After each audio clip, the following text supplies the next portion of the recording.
The Israelis and the Palestinians have been fighting for thousands of years over some little rock, and it's like, no, that's not it. People are starting to say, well, we support Israel, but you seem to be killing a lot of civilians. And so the response from the Israeli government is to say, you have to understand that we're fighting terrorism. But we shall have the upper hand in fighting the terror as well. We shall not give up. It has to be stopped now. Support Israel. It ignores the fact that you have a military occupation of Palestine.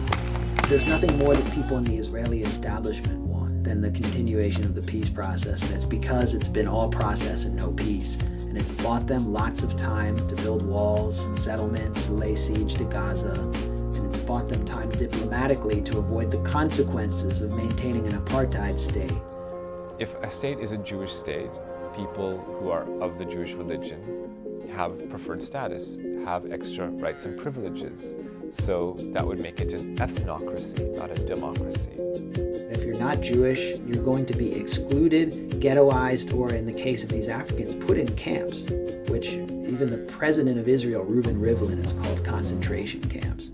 Israel, small as it is one of the largest arms producers, arms exporters in the world. When they market these guns and these missiles and these drones, they say they're field tested. Now, combat proven. And not every military and not every arms company can do that because they don't have 70 years of dominating, controlling, and attacking the rest of indigenous population.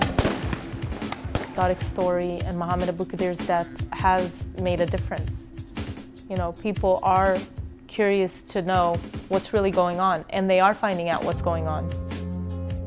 And you have the rising leaders of Israel using genocidal rhetoric. Moshe Feiglin has called for Palestinians in Gaza to be exterminated and put in concentration camps in the Sinai desert.